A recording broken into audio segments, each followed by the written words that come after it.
Salam damai dan sejahtera.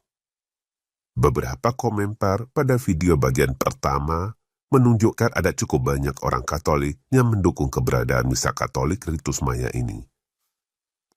Dapat diduga umumnya mereka adalah pengikut misa Novus Ordo dan pendukung Konsili Vatikan II yang menganggap adanya Ritus Maya sebagai bukti berhasilnya proses inkulturasi di gereja Katolik.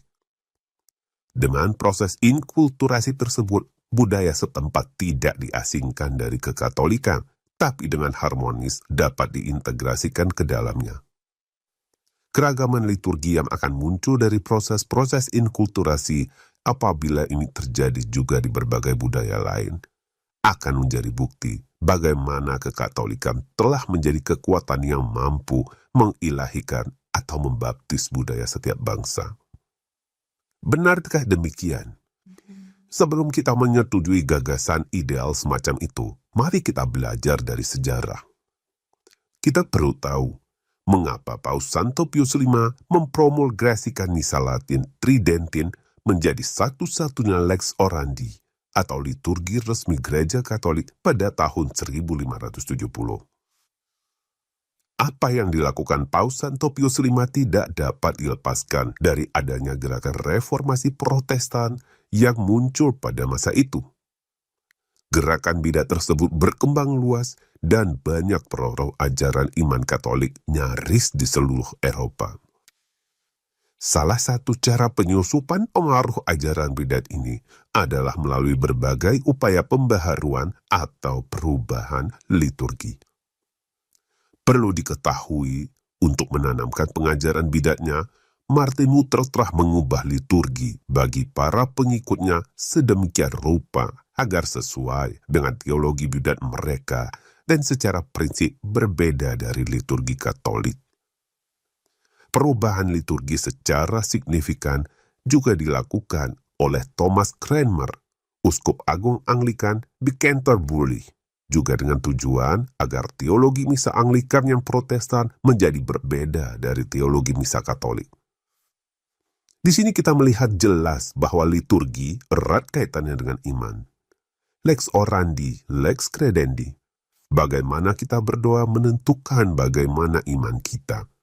Iman Protestan yang berbeda dari Katolik memang membutuhkan liturgi ibadat yang berbeda juga. Dalam upayanya untuk memutus pengaruh bidat Protestan yang terus merongrong iman Katolik itulah, maka Paus Santo Pius V memutuskan untuk menyeragamkan liturgi Katolik menjadi misa Latin Tridentin melalui dokumen Quo Primum Tempore. Tujuannya adalah menjaga keutuhan iman Katolik dari upaya infiltrasi ajaran bidat yang berkedok upaya pembaharuan atau perubahan liturgi.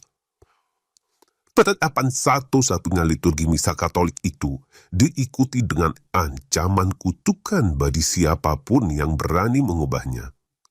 Karena Rasul Paulus mengutuk siapapun yang mengajarkan iman yang berbeda. Galatia bab 1 ayat 8 hingga 9. Demikian juga Paus Santo Pius V mengutuk siapapun yang berani mengubah liturgi misa. Mengubah liturgi misa sama artinya dengan mengubah iman. Paus Santo Pius V masih tetap mengizinkan penggunaan ritus misa Katolik yang umurnya lebih dari 200 tahun. Seperti misalnya ritus Ambrosius dan ritus Mozarabit. Alasannya, ritus-ritus tua tersebut terbebas dari berbagai ideologi sesat yang ikut mempengaruhi munculnya reformasi Protestan. Jadi pertimbangannya adalah sterilnya ritus-ritus tersebut dari kemungkinan pengaruh ajaran bidat yang masuk ke dalam liturgi. Dengan demikian, keputusan Paus Santo Pius V untuk mempromulgasikan misa Tridentin dan membiarkan ritus-ritus tua tetap eksis, didasarkan oleh satu tujuan penting, yaitu menjaga keutuhan ajaran iman Katolik dari berbagai upaya perubahan, dengan cara menjaga kemurnian liturgi Katolik. Keinginan Paus Santo Pius V ini juga tercermin pada semangat setiap orang yang setia mengikuti misa Latin Tridentin sebagai satu-satunya liturgi misa Katolik mereka. Keikutsertaan mereka pada misa Latin Tridentin secara eksklusif adalah cermin dari keinginan mereka untuk menjaga keutuhan ajaran iman Katolik.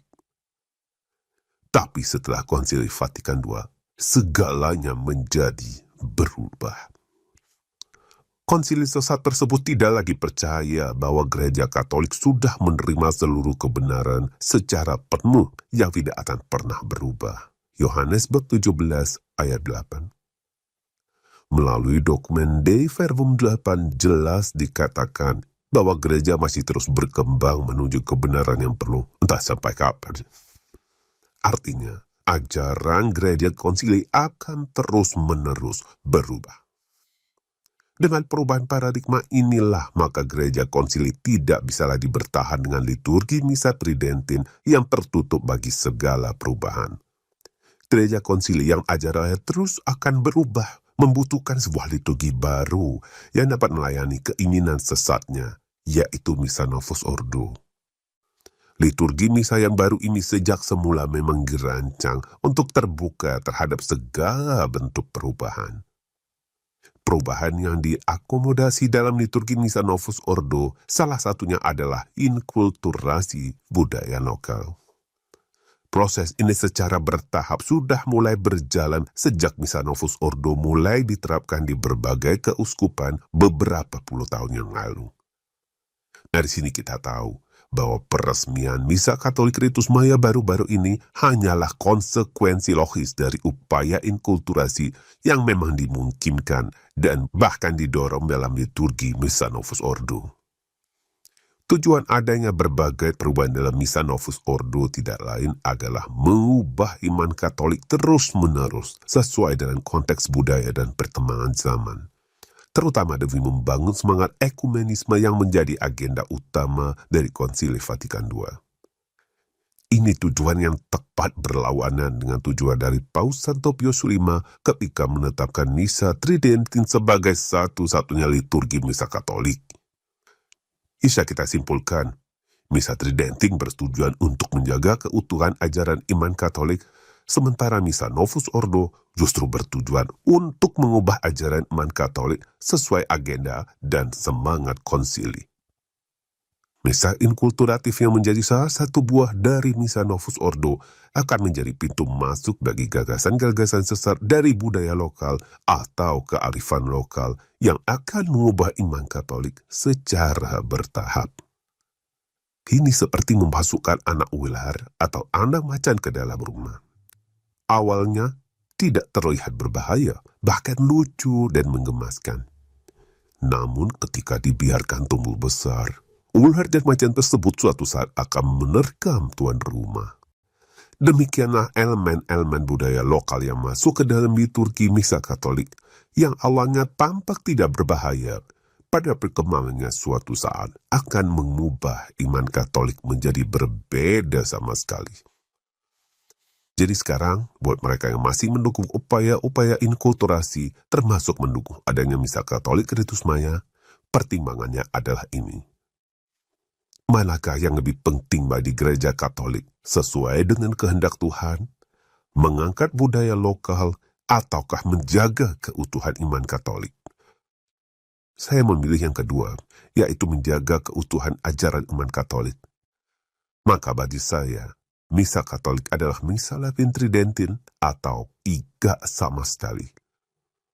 Terima kasih atas perhatian Anda. Viva Christo Rey.